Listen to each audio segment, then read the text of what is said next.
Hello guys, we're starting the next live stream, the next episode from the cycle OCD is Among Us.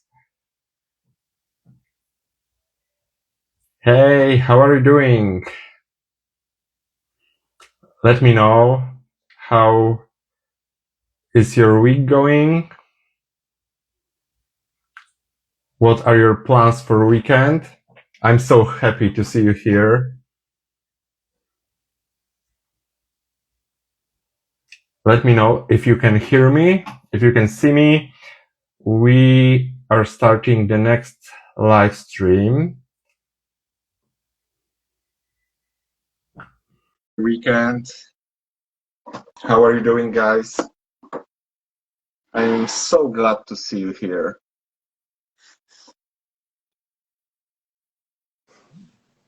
Oh my gosh. So quick. Hi. We made it! Well, yay, finally. Finally. Are you Yeah. alright? Yeah. Give me a second. Yes.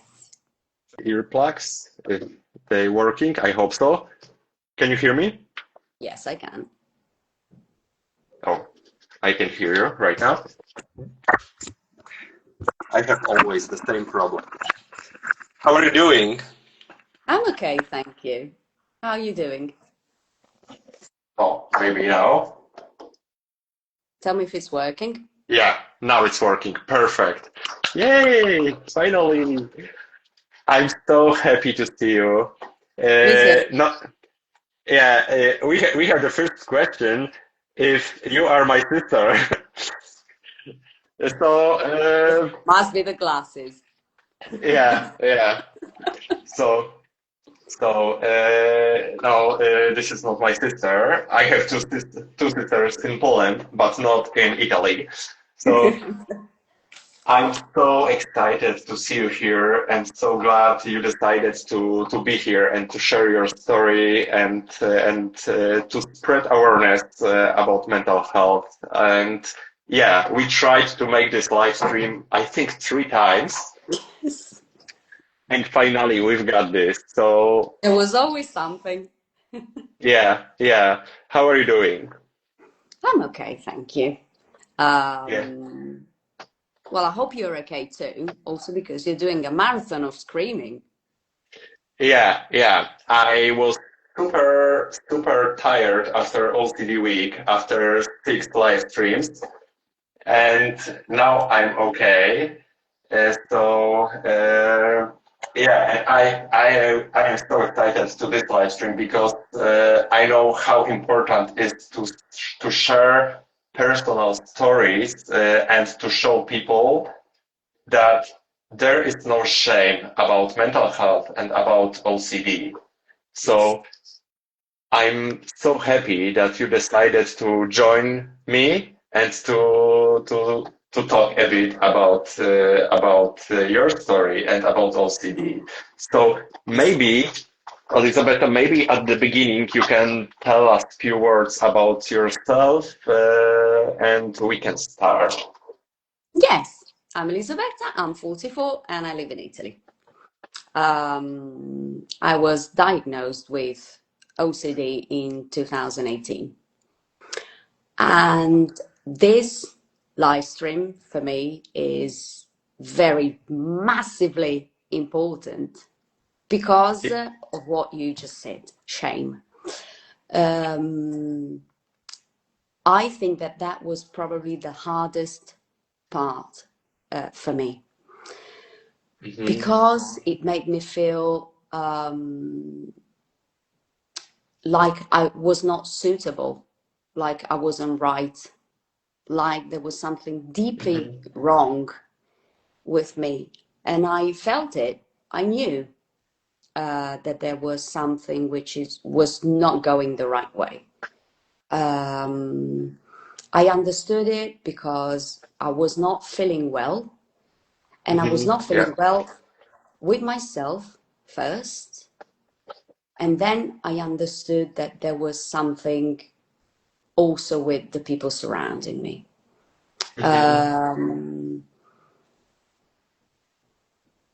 the very first thing that I can tell you is that my OCD, and then I talked to my therapist about it, and we did agree that it did not start in 2018. Mm-hmm. It started way before. Yeah, yeah, and this is the problem because of shame, because of lack of knowledge, and this is a big problem because many people are struggling alone at home without saying anyone about this because it is a lot of shame around OCD and around mental health.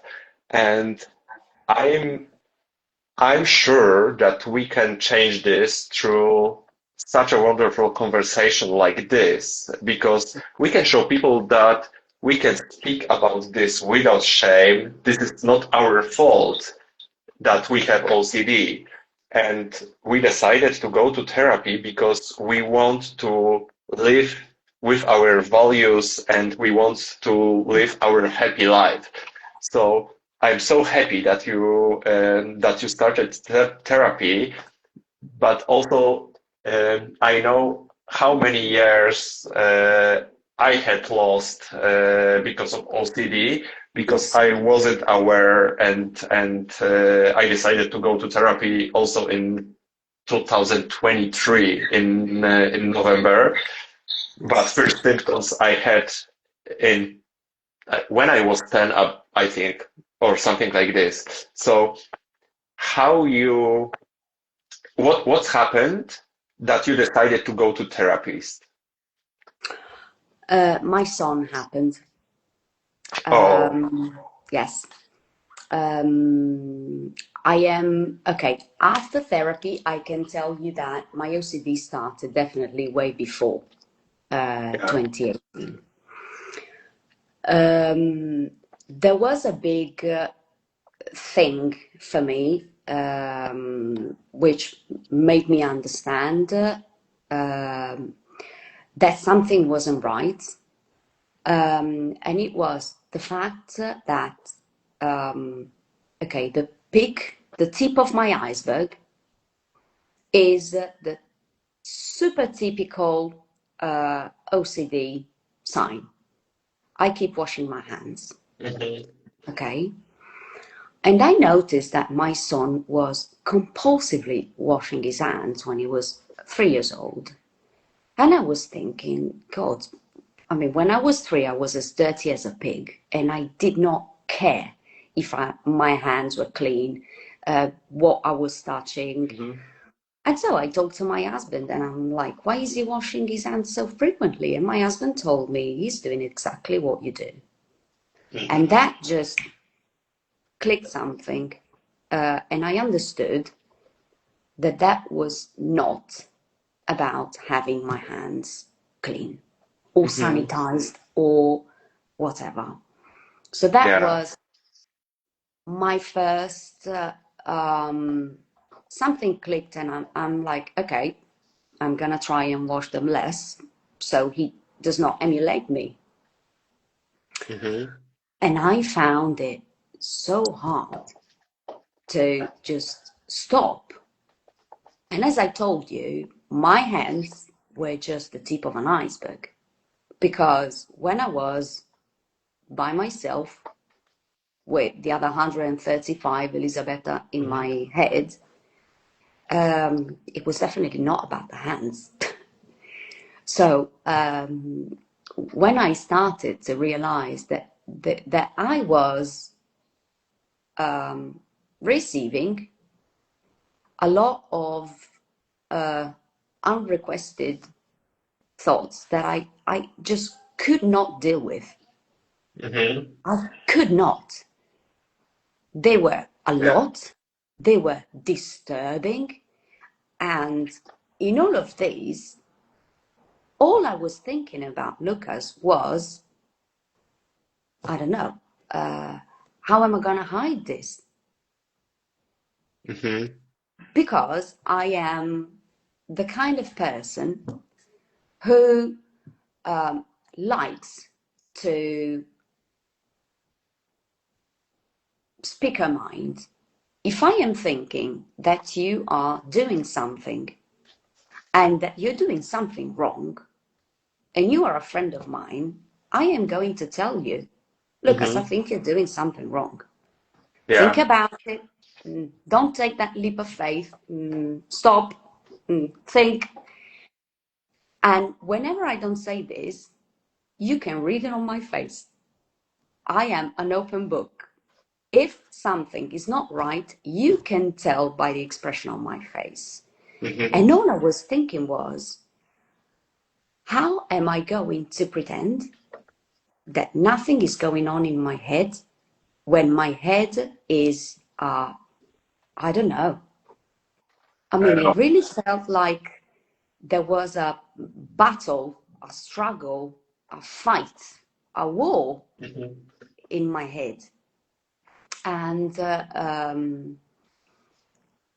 at least my biggest problem, what was the heaviest part for me, was shame as a result of something, though.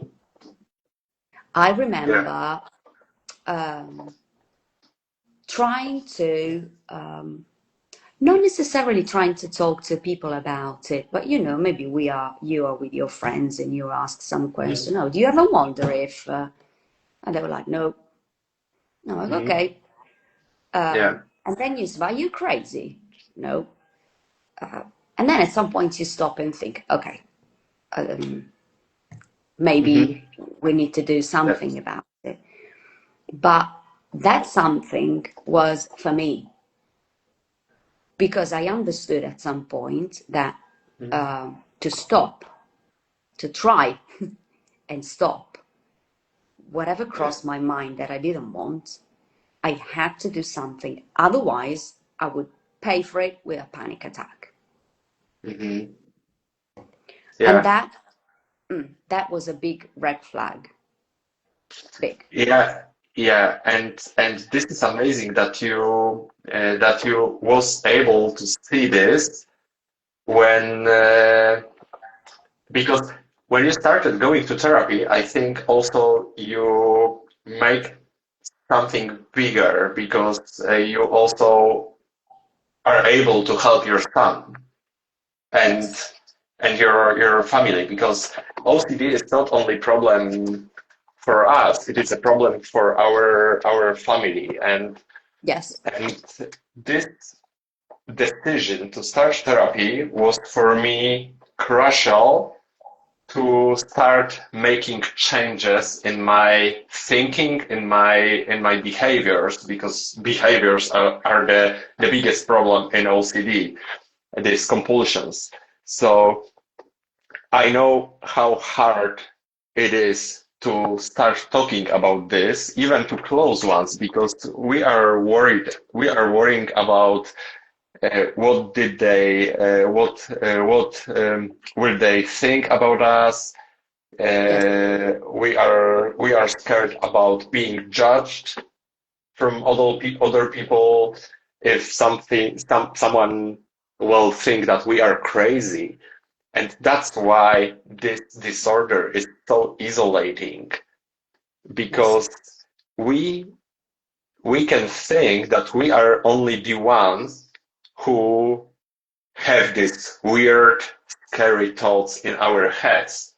And Yes. then when we start talking about this, we can see that so many people are struggling with this, and we are not alone in this, and we can share our stories maybe to our friends first, to therapists, but then we can realize that we can together make even Yeah. this is hard because we are sharing our stories on social media where when maybe here is only are only few people, but then people can see it on my Instagram, and I know how big exposure it can be Yes. but also I know how brave you are to decide to share your story, because the shame, the shame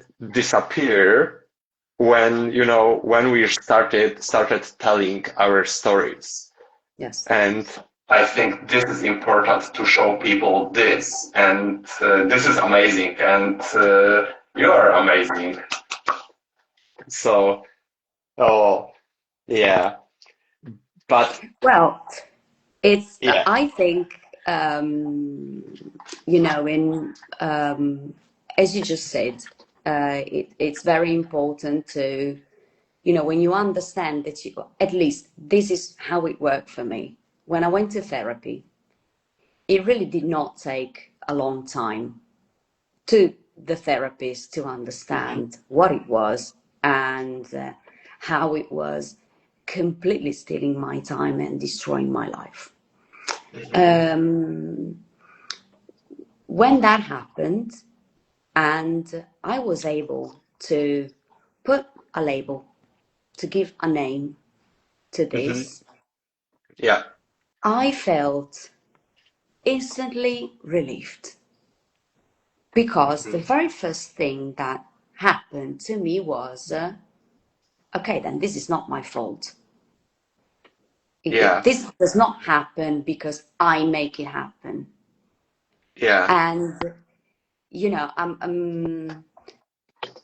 and then we started the ERP therapy, which works magic. It's as hard as a few CK for me, at least at the beginning, when Hmm. you don't know very much about it. And the very first exposures for me were a total nightmare.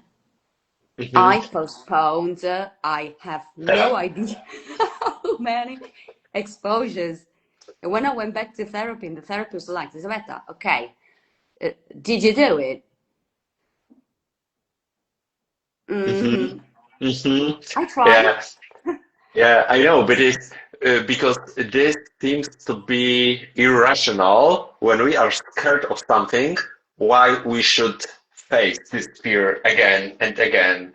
Yes, And and this is really scary, but we both know how important it is, and how important it is to do this between therapy appointments, between therapy sessions, because we have to retrain our brains, and we have to change behaviors, and we can train our brains like different muscles in our bodies. So I'm so glad that you found the right therapist, because also this is problem really often, to find the right one yes, who knows what to do around OCD treatment, and where to start. So I'm really happy that you was able to find the right one, yes, uh, and you was diagnosed really quickly. So this is really important. yes.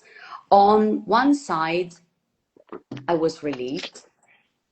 On the other side, what he did with me was, because at first, when he gave everything that was happening to me a name, the very first question was like, okay, what is it? I Mhm. mean, Yeah. can I get back to the way I was? Or am I really going to live the rest of my life like this? Because to me, I don't know if it's possible. I mean, it feels like one day of mine is, I don't know, 3 days for normal people, because I have to deal Hmm. with the thought. And often it's not one, it's like 50 in just one time. And then maybe there is, I don't know, the things you have to do during the day. You need to go to work. And in all of these, with all the things that you need to carry on in your routine daily life, there is that I need to hide it, because that was my very first thought. I need to hide this. How am I going to cope with telling people? And who has, I mean, at that point, I didn't really have the nerve to talk about it with other people, because the very first person who needed to try and understand what was going on with me and with myself was me. So I asked the therapist and I said, is there anything that I can do during the week? Because I used to see him once a week. And he told me, well, I can give you a book. And he gave me one of his books. So it was a therapist book. Also, self-help book. So it was very interesting, because when I started to read, of course there were, you know, of every kind of OCD possible on earth, but I was absolutely able to recognize that mine was with germs, contamination, and this and this and that. And at some point I said, okay, if they wrote a book about it, it's because there's millions of people suffering from this. I can't be the only one. Otherwise, why would you write a book about it? And then with the self-help part of the book, which was at the very last chapters pages, I started to follow the book, but I was also dealing with my therapy sessions. So when he told me, with him, because I changed 2 therapists, I'm not with another therapist, but I absolutely remember that the first time I got back, he said, okay, next Friday, you're going to come back to me and tell me that you left this on the table and that you could do it and that you felt fine and that this and this and that. Okay, fine. I couldn't do it. Yeah. I used to wake up during the night to pick. I left. Okay, he asked me to leave a bottle on the table. And that bottle was so disturbing because it didn't feel right for me to leave a bottle on the table. The bottle belonged in the cupboard because to me, that is what's right. No bottles on the table. Can't deal with it. And I remember I used to, you know, fall asleep, but I would never fall asleep completely. And I used to wake up at 3 a.m.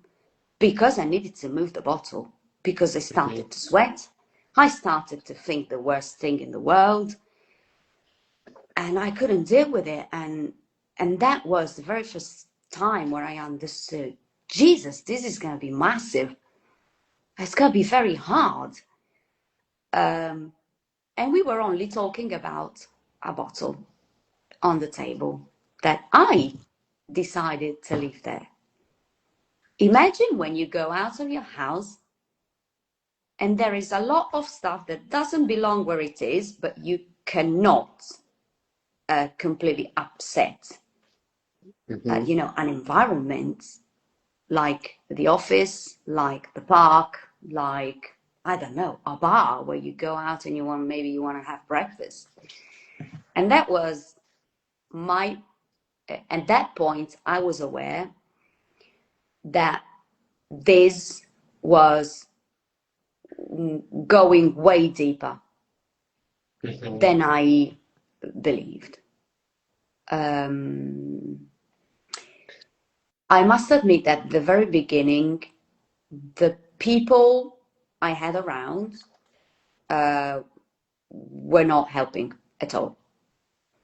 Because the perception was, well, okay, we'll just stop thinking about it. Oh, thank you. That's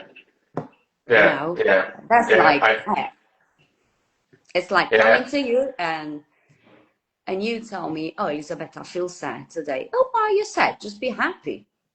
We know that this doesn't help at all. No.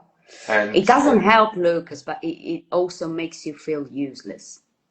It makes you feel like it depends on, of course it depends on me, but it's your fault if you cannot do it. And it's so easy to stop doing it now.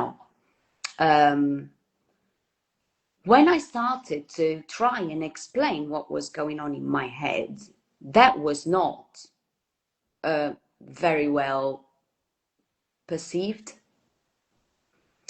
And that to me was, shame was the first one. And this was the second hardest part that I had to go through. Because it was so hard to make the people around me, and I'm talking my mom, my dad, my husband, leave my son out because at that point he was too young. Now he knows. I talked to him about it. I tried to explain him what happens to me and that, you know, I'm treating myself and I'm going to get better. And that, to me, that meant very much, that completely reflected on acceptance. Because I felt like I couldn't be accepted the way I was. And at some point I thought, wait a minute, because if I came to you and I told you I broke my knee, you would help me straight away to carry the bags up the stairs. But if I tell you I'm struggling because I have these thoughts and I try to explain it to you the best way I can, and you tell me, well, but it starts in your head, it ends in your head. It's not so straightforward. Yeah, and that's why we are talking about this, because we want to change the perspective, Yes. how society sees mental health and this disorder, because even if we want to share our stories, there will be someone who will not understand this and will judge us. And we have to be aware of that also, because we can't control everybody around us. And there are so many people who have different point of view. But if society in general will be aware how important mental health is and what is OCD and what it isn't, we can give people chance to go for therapy without shame, to speak about this to their families, and I'm so proud of you that you decided to share your story, because you know we can show people that there is no shame about this, but there is a lot to do to spread awareness in the world, because this is the problem. And yeah. So can I ask you one thing? What is the name of your OCD? Oh, I've had OCD about pretty much any kind. I had pure OCD. Okay, but you told me that you gave a name to your OCD, yeah, or not? Because No, I didn't give I it a name. because I know this tool. So I gave my OCD name Leon, and when OCD started hit me with intrusive thoughts, I can tell, oh, fuck off, Leon, go fuck Oh, you yourself, you see, you know? named it. Yeah, exactly. That's lovely. Well, I will think about it and I will share it. Yeah, I will think about that it. Now, there is one thing that you have to know about me. I have literally the habit of naming everything. When a situation puts me in, I don't know, I'm not comfortable and I feel that things are going sideways, I give that a name. And there is something that I always say out loud. Mm-hmm. So I'm quite used to give things and situations names, and I'm pretty much surprised that I haven't given my OCD a name, You know, this which I helped will do. me. Yeah, this is really helpful because this can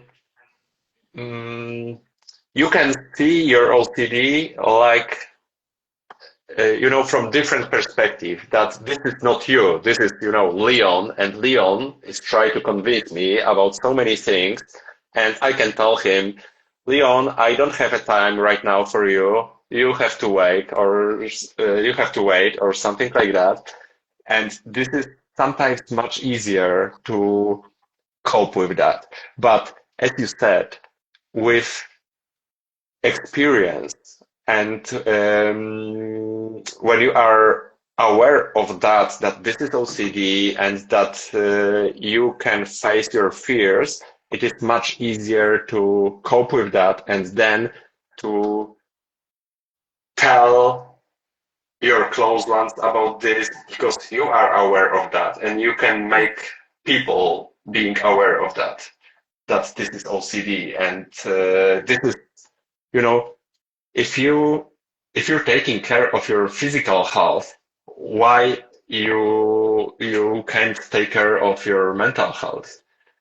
This is Yes, exactly the this is same. to me, this was a big point because Hmm. I probably it's just like the mind frame of older generations, so my mum and dad's generation, for example, where, oh, come on, get your shit together, keep going. Hmm. Yeah, I know. This Okay, is hard. This is hard. and I couldn't keep my shit together. Easy. I tried, but I could not. And it was when I understood that I could not keep my thoughts in line and Hmm. with a criteria, which is what I've always done. And at some point, it started to not happen anymore. That was okay. You need to see someone because this is not. It doesn't feel right. Um, my first therapy started in 2018 and finished just right after COVID. Hmm. And I was doing so well with my ERP exposure. So I was absolutely fine. And, the therapist looks at me and he's like, Elisabetta, I think you're doing it. And just try and keep going on your own. It's fine. At that point, COVID did give me a lot of a big alibi, if I have to be honest, because that was the perfect excuse to isolate. I Hmm. didn't have to deal with anybody. And Yeah. plus, I mean, to be honest, germ-wise, we were in a nutshell. Hmm. We were Yeah. ready. I mean, what's COVID? COVID to me was a blessing, put it like this. It gave me an excuse not to go out. And especially when I went out, I saw that everybody was cleaning their hands and they were all there with sanitizers and everything. And I didn't feel stupid. So the coronavirus, which I caught 3 times, even if I sanitized my hands, well, that was my perfect alibi because I could go out and I felt better. But my feeling better is it stopped suddenly when the coronavirus started to be treatable and there was no obligation of wearing masks anymore. Yeah. And at that point, when I went out, I'm like, okay, am I going to be the only one wearing a mask now? I mean, what are people going to say? And there is always this thing like, what are people going to think about me? They're going to Hmm. think that I'm nuts. Well, I am nuts, fine, but I know this. I don't want other people to know. So that's why I tell you that shame for me was a huge thing. Yeah. And at some point, I decided that I wanted to go to therapy again. And I decided to start these new sessions with somebody else, because I just thought, okay, my first chapter started and finished. Now I can go to someone else saying, okay, I already got a diagnosis. I just need to deal with it. Can you help me? And this is what she's doing, because it's a she. And from my OCD, we started to unravel a lot of other stuff.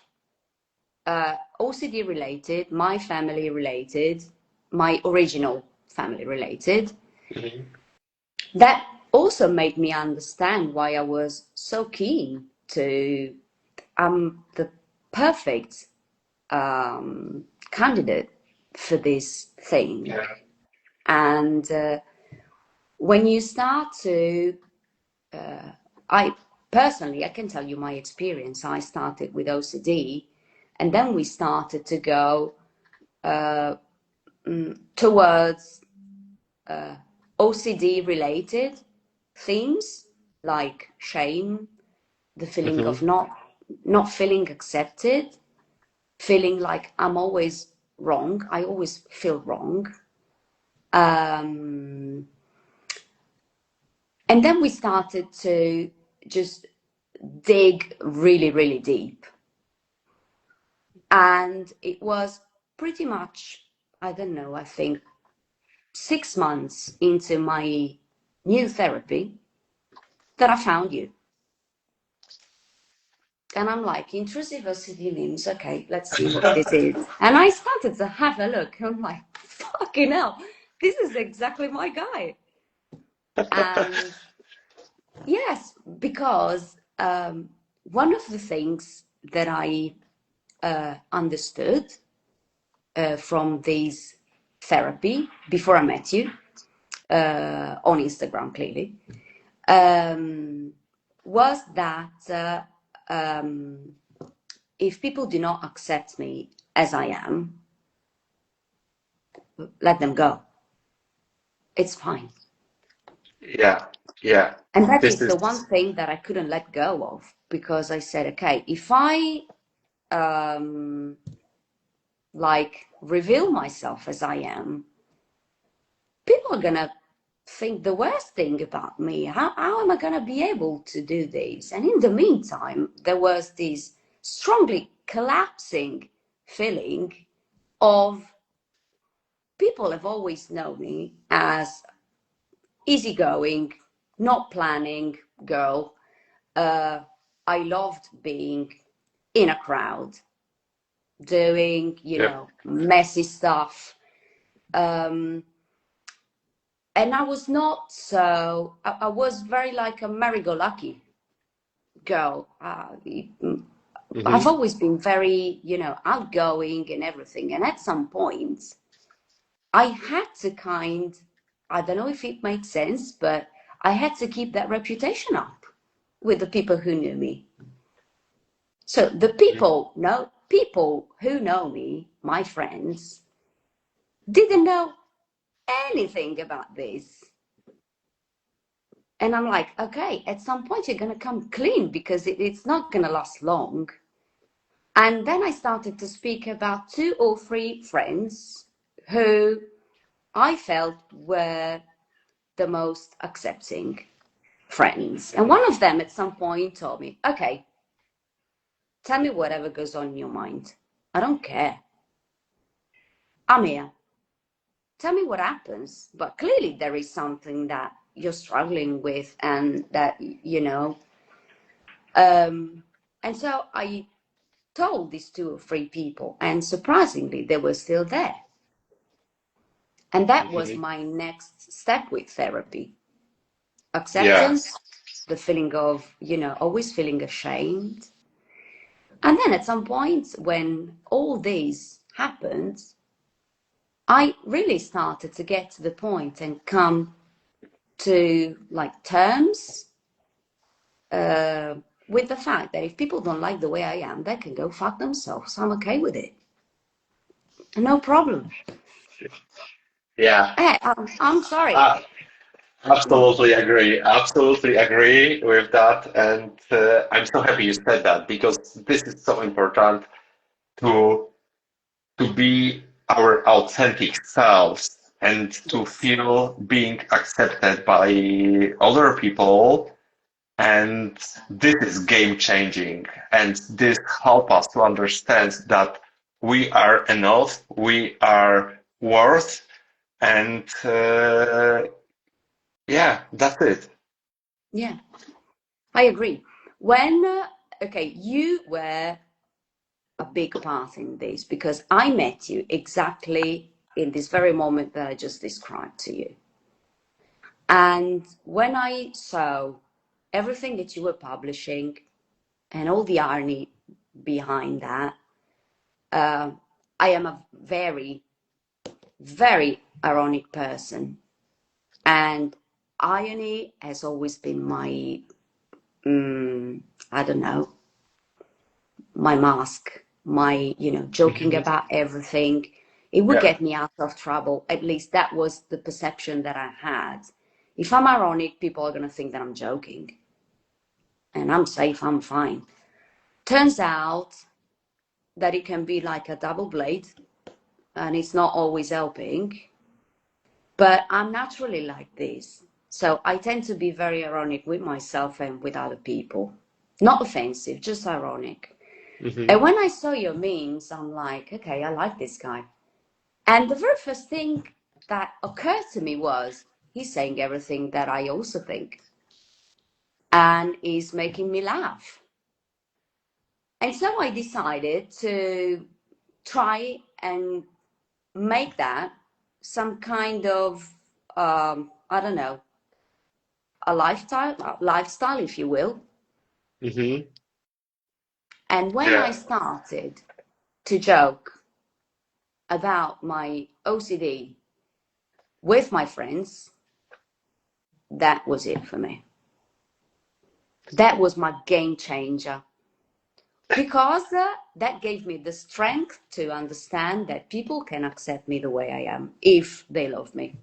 If they don't, you don't know what you're missing. But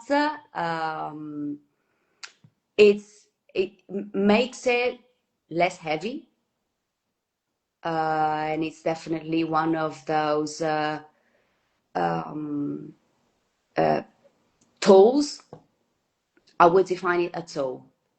Hmm. For me, Yeah. it's a tool that I use, especially on very big, extremely down days when I found out that when I have some ups, they are through the roof. And when I have my downs, I'm literally 6 feet under. So it's really extreme. Yeah. There are days where I can like tolerate it more and deal with it better. And there are some days where I just get lost Hmm. in my mind and I am completely in my head. And I understand that that day is not going to be a good day. But Yeah. what keeps me going is the fact that I know that I can still be myself and I am like this. And there is nothing that I have to feel ashamed of. To be honest, this live stream is one of the goals of my therapy because Yeah. because um, it's at some point, apart from speaking to friends and family, some people understand, some people do not, unfortunately.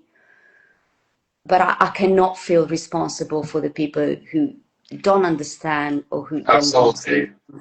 Absolutely understand. not. We are responsible for our behaviors, and if people don't want to understand what we are going through and what we can do, what we can't, this Yes. is their problems, not ours. And I've always thought that my responsibility was keeping other people comfortable.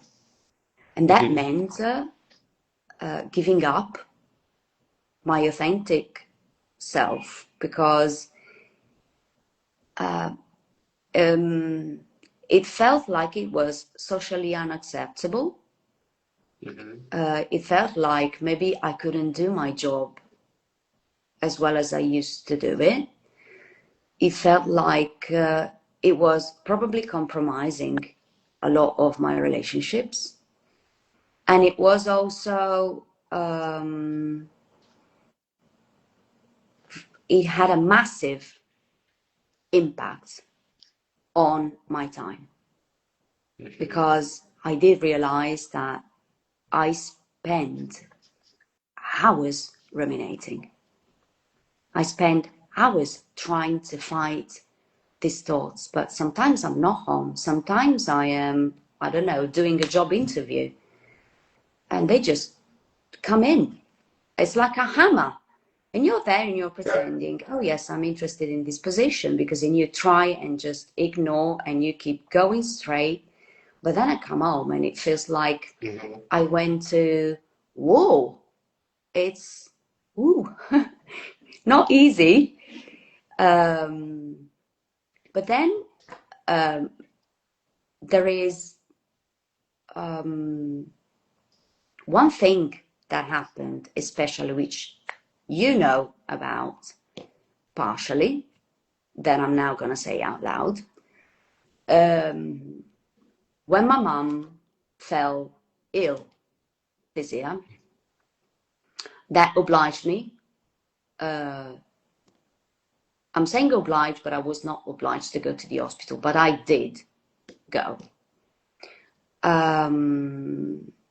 The big challenge for me was germs. And I froze when I understood that Mhm. what my mum had was not easily sorted in just one day. And she had to probably spend weeks in the hospital. I was like, oh God, this is going to kill me. Mhm. But I went, and I went every day. And I knew that I was having a massively hard time, but I did it anyway. In the meantime, my aunt was dying. So I came home from my mum's, from the hospital, and I started to go to my aunt to see how she was and everything.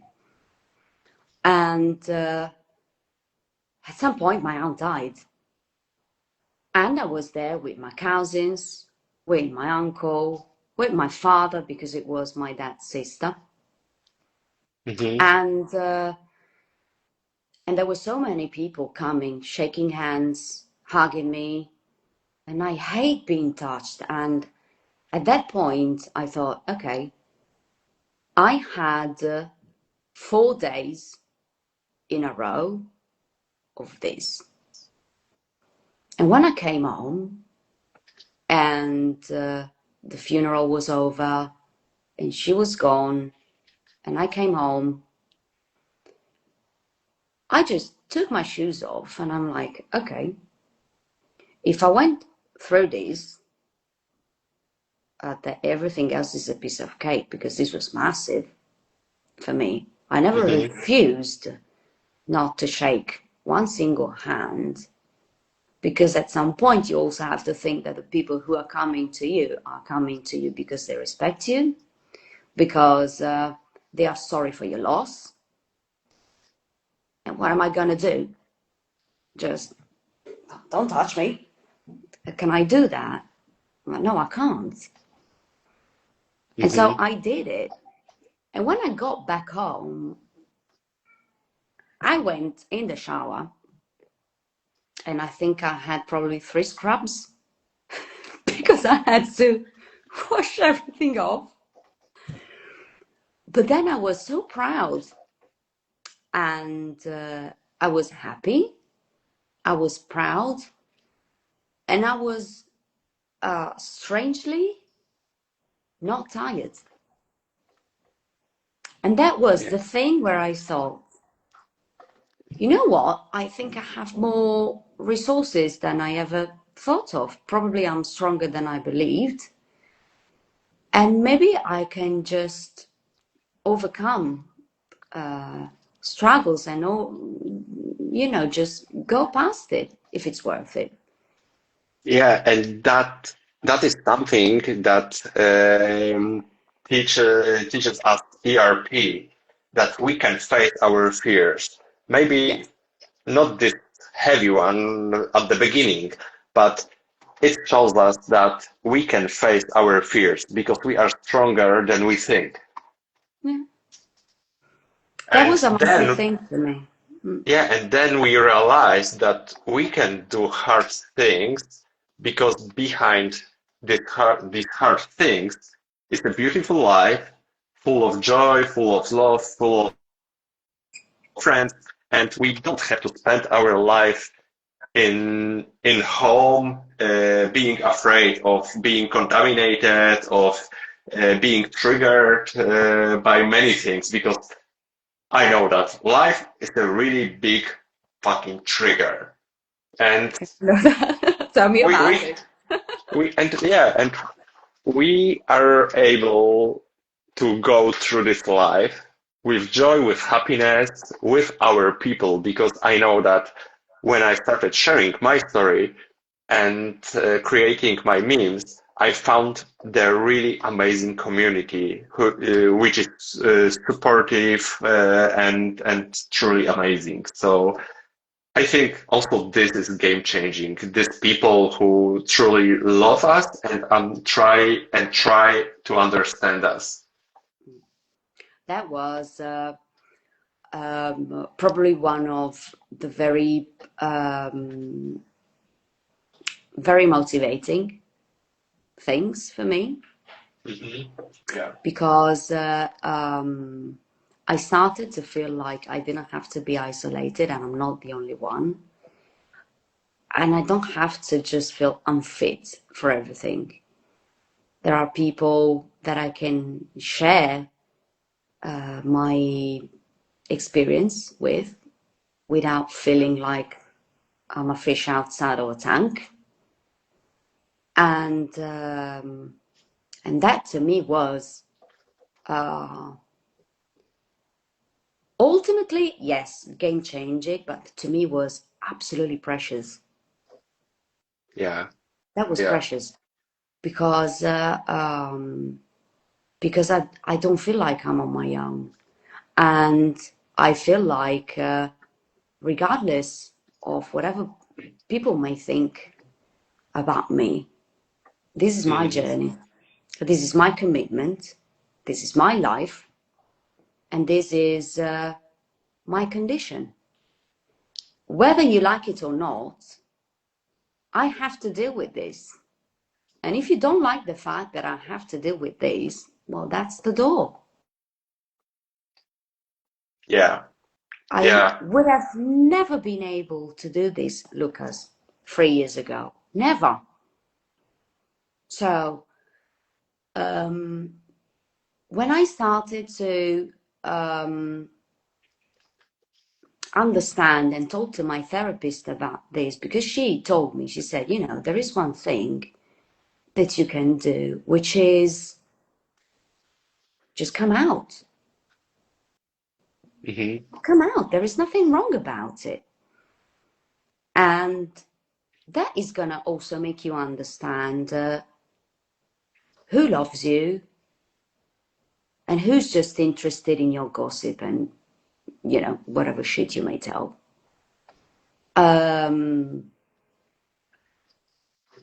The fact that I found you and Maurice, and I found a lot of other people who are just, to me, they are inspiring.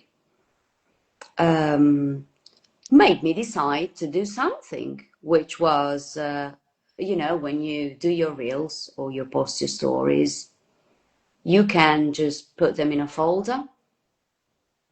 And I decided to, okay, all my folders are named after, and there we go with the names. All my folders are named after something dynamic. One is called Wave. One is, everything is about something moving. Mm-hmm. Because I think that in this life, if I do not evolve, well, what am I here for? I deeply believe in evolving, changing your mind about things. Maybe you were wrong about thinking that of that person. And it's all about feeling more aware of yourself, and that keeps you moving. And at Yeah. some point, I said, okay, there is one thing that I can start to do. If people come and see my profile and look in all my folders, where there are my pictures, the pictures of me and my son, I don't know, holidays here and Mm-hmm. there, Yeah. I'm going to create my OCD folder. So it doesn't define me, but that's a part of who I am. I'm like that. And I decided to call it OCDville because it's, a little village where I can decide to stay forever, or I can decide that it's just temporary, that it can come and go. I can go there where I want, but I can also walk away from it. So that Yes. was, my idea and the idea behind this.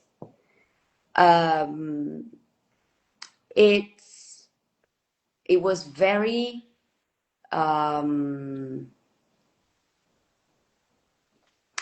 it was partly, I have to be honest, it was very emotional for me because it was like putting a little big part of myself out there for the world, Yeah.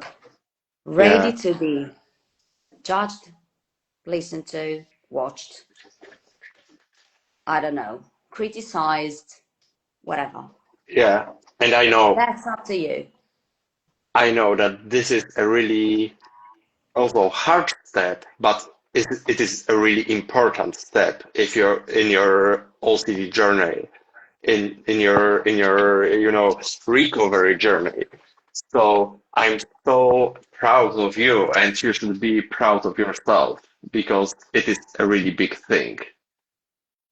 I am a little bit proud of myself sometimes, I have to be honest. You should be. Sometimes, yes, I am. Hold on. Yeah. Yeah. No, I honestly am because it's a struggle, but to me it became very important at some point. Not at the beginning, I was not aware of this, Hmm. but finding this amazing community that I completely feel part of, where I can just talk freely without nothing is a taboo for me anymore. Yeah. It helped, but also it made me think, if you got to where you are, then some other people can do, other people can do the same. Hmm. And if you try and do something for this, maybe some people can understand that they don't have to be ashamed of this and they don't have to be reluctant to go to therapy Yeah. because you're not going to get out of it on your own. I know this. And I Yeah. do not consider myself a failure. I never thought of myself as a useless, failing bitch. no, I have a pretty much high reputation of myself. I've always been very confident. And when Mm-hmm. OCD came in my life, the confidence I had, oh God, I don't know where it went. It just went out the window, Lucas. It felt like, oh my God, I can't recognize myself anymore. But then, Yeah, you know, because you think it's yeah, age, because it's because I'm now, you know, I have a house, I have to be responsible. And if you want to be responsible, well, you have to think a lot more than you did. And then I had a son, and it was my very first son. And I'm like, Mhm. okay, how am I going to do this? I don't know this little creature. Am I going to be able to look after him? Am I going to be up to the task? Am I going to be a good mom? Am I going to be good enough? And in the meantime, will I still be able to work? And will my husband be happy about the job that I'm doing? And will my friends still be my friends if I? And that just spiraled. Oh God, in a way that I would have never expected. And Yeah. if I think about, there is one thing that I've learned to do, and this is some advice that I would like to just put out there for anybody who's listening. When I feel down, and when I feel like I cannot overcome anything, or that is just like no, absolutely no day, um, look back. Have a look back at the way you were 3 years ago. I was in the deepest shit possible because I could not understand if I could keep going on like this. And then have a look at yourself now. You're still in the shit, fine, but you have some tools to get out of it and just breathe sometimes a little bit. Sometimes it works, sometimes it doesn't work very well. But then that's life, guys. I mean, we're not perfect. This is truly amazing, and I'm so grateful for you today on this live, and I'm truly grateful that we met. I don't know when, 2 years ago, when I started my page, but I think you was one of the first people that Yes, we it's started. true.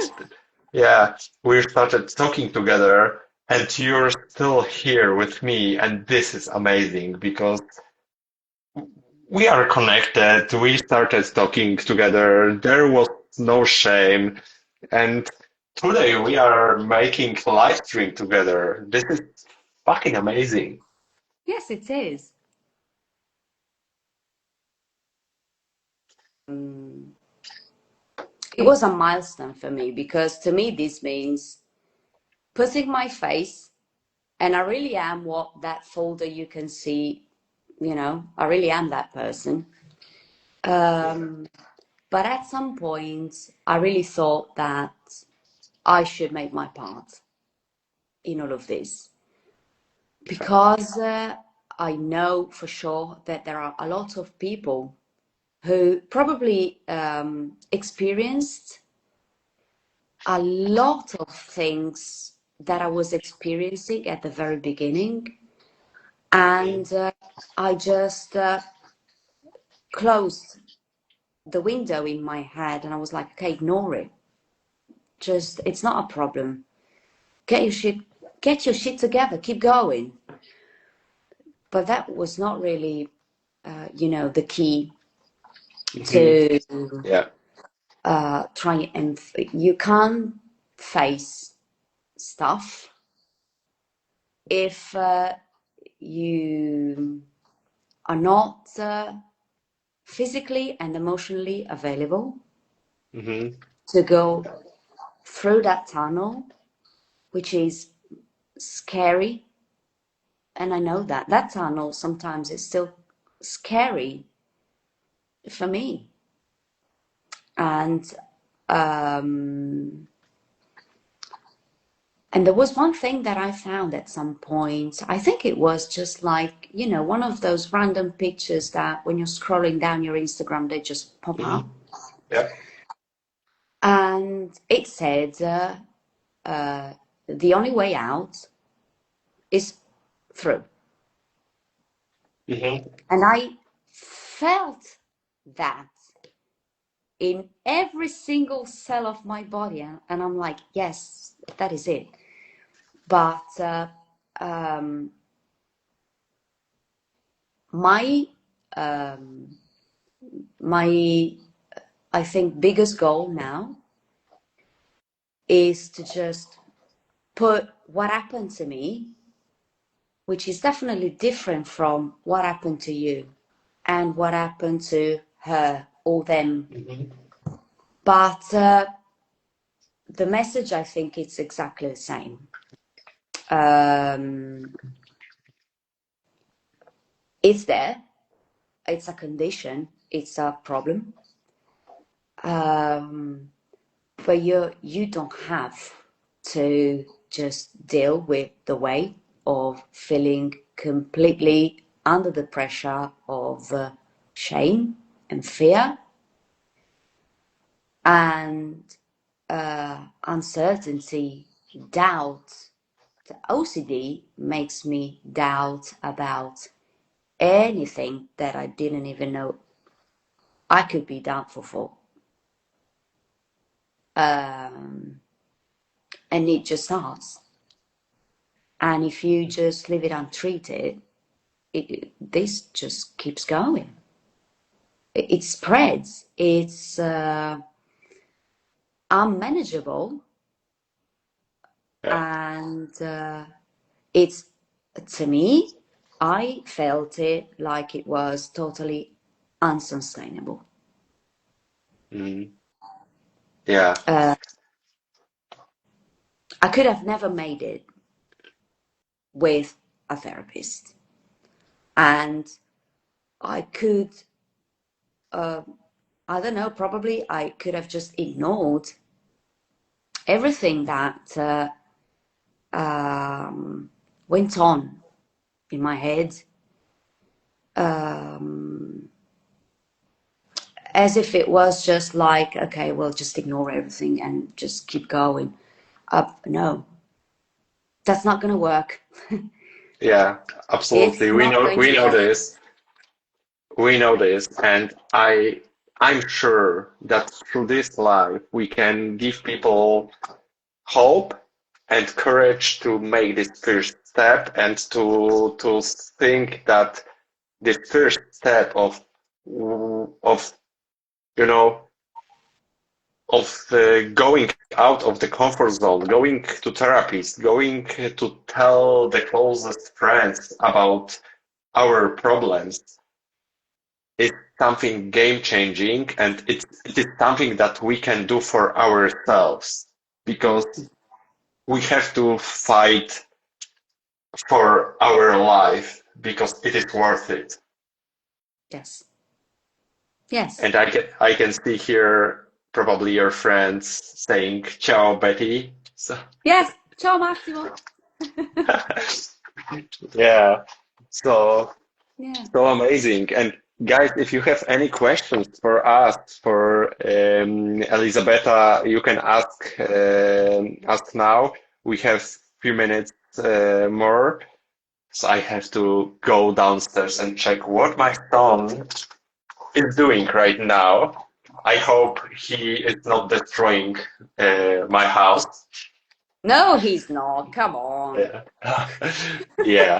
But Elisabetta, this is such an amazing conversation, and I was truly excited about this. And Me too. You have no idea how much. I was also yeah, and terrified about it.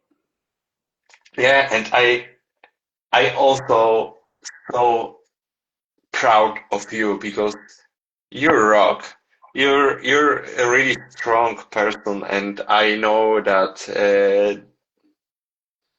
you are, superwoman because Oh, Jesus. it No, my it ego is it's gonna be huge. oh come on, you know you are.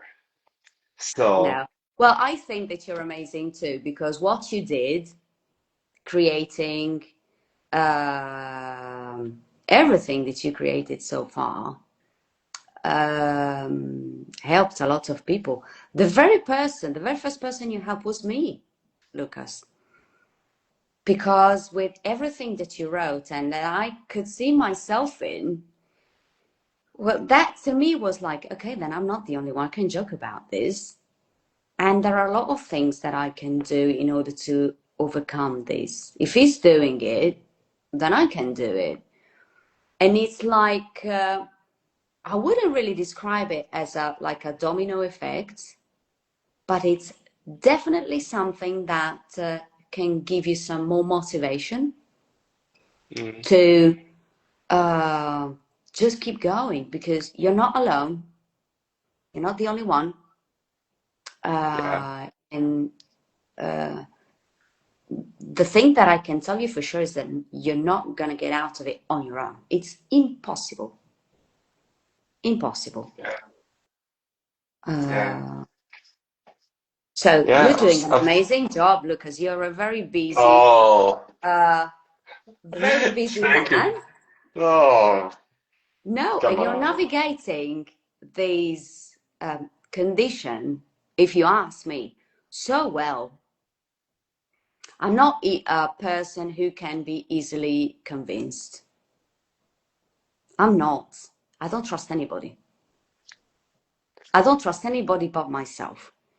And the moment I started to think that I understood that I could even trust my brain and my mind, because it was simply wired out in a way which was clearly different from other people.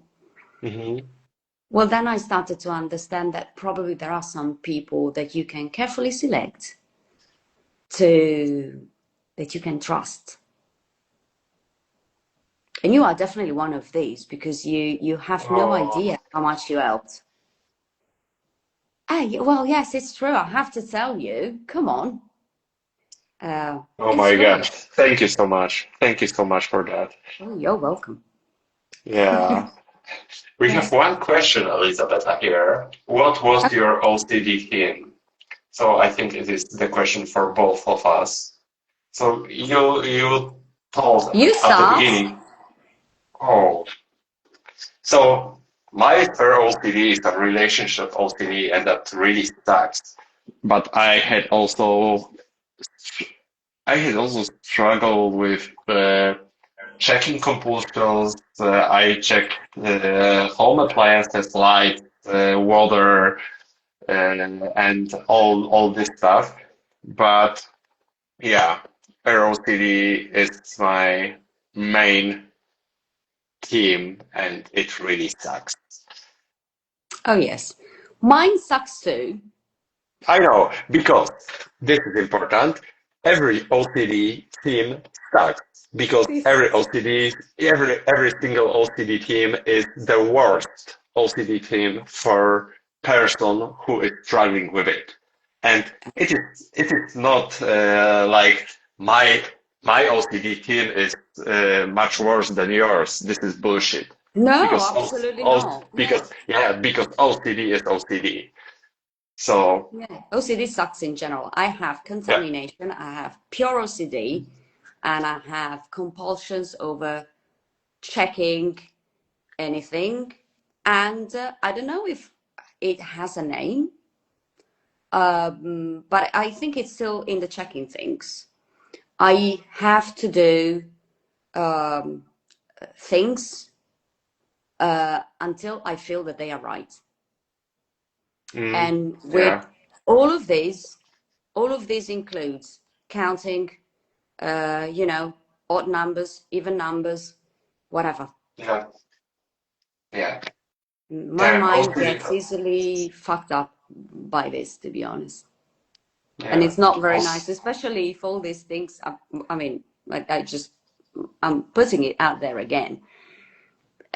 We're living our life with a massive weight on our shoulders, because we need to carry out whatever other people are carrying out, pretending that everything is all right, and pretending that yeah. I'm not having my brain hammered by 150 thoughts just in one go. I have to commit to show just one of my personalities at a time, whereas I have like 120, depending on the day. And well, that's not easy. It's Yeah. uh, it's Yeah, it's hard. not easy, but we know that we are not alone with in this, and Yes. we can go through this together as community because this community is really amazing. And Yes. yeah, so also Daisy wrote here, leave comment, still moving through the shame that OCD has brought me. Your talk was very insightful, so thank you so much for Mm. that. We know that it is so hard, and there is a lot of shame around OCD, and there is a lot to do. But thanks to such a wonderful people like Elisabetta, we can spread awareness and Yes. and yeah, and that is truly beautiful. Yes. So, If there is one thing that I can just say about this is that about the shame thing, I understood that it was much easier on me, but this is just my case, mhm, if I took it one day at a time. I yeah, didn't set a big goal, and I didn't say, okay, in a month's time, I would like not to be ashamed of this. To me, that was not working. yeah, To me, this is not possible. One no. step at a time, and every single day, every single week, when we're starting to understand that OCD is not me and that we are able to tell one friend, just one friend, and this makes difference, then we can go to therapy, and every single day we make small step forward towards Yes. our better life. Yes. It's a matter of single steps. It's a matter of Absolutely. um, the more aware you are of it, it doesn't get easier, but it gets smoother. To Hmm. me, it was a bit more fluid. I still not Yeah. find it easy nowadays, but when you don't feel ashamed anymore, and when you just start thinking through maybe therapy, like I did, that you don't have to be accepted by everybody. Yeah. Yeah, absolutely. And I know that I found my people and you're one of them. So I'm really grateful for that. And Yes. as you said, now when we are here on this live stream, we can go back and we can see how huge progress we made. Yes, that's exactly what I meant. Yeah, yeah, Yes. Because if I look back, I see a very light-hearted girl who was confident, who liked to live her life at the best possible way. And I'm not that girl anymore. I'm definitely not that girl anymore. But when I realized that I wasn't that girl anymore, which was at least 6 or 7 years ago, and I look at myself 7 years ago, I, I was not even in the slightest as aware as I am now. mm, And that, for that, I have to thank my therapist, yes, but I also have to thank myself for being emotionally absolutely. available to face this, because there are some people, well, I realize through my experience that they really do not want to hear that they have a problem, and they blame other people if something goes wrong. You don't always have to blame yourself. That's for sure. but you can work on yourself. That can happen. If I could do that, then anybody can. Yeah. Yeah, absolutely agree. And I think this is truly amazing conversation. I'm so happy that we were able to meet, and I'm sure that through this conversation, through this live stream, we can help other people Yes. because the shame disappears when we started talking about this, and we can break the stigma together. Yes. So Absolutely. thank you so much, Elisabetta, for this live stream. Mm. This is so special for me. It was special for me too, and I have to thank you for giving me the chance to do this, It, because this was a very big thing for me. yeah, Thank you. I know you're so brave, and we made this. Yeah. And thank you for everyone who was listening to us. And I'm sure that we are going to make the next step and next live stream, and we can do a really amazing things together, like a community, because we can make hard things and we can live our lives Yes. with our values. So thank you once again, Elisabetta Thank you, Lucas. or Betty. I No, don't Betsy, know. no, please. Elisabetta, Eli, Betta, Elizabeth. anything, anything. Yeah, Beth is fine. Elisabetta. So Yeah. thank Thank you you. so much. Have a nice evening, and And you? maybe see you in real life somewhere. Maybe in Italy, Yes. maybe in Poland, maybe somewhere there. Is it cold there now? Is it very cold? It is called. It is Like, how many degrees are we talking? 8. Oh, okay. Oh, yeah. I hate this season. I hate Me too. winter. No, me too. Yeah, I hate it. Yeah.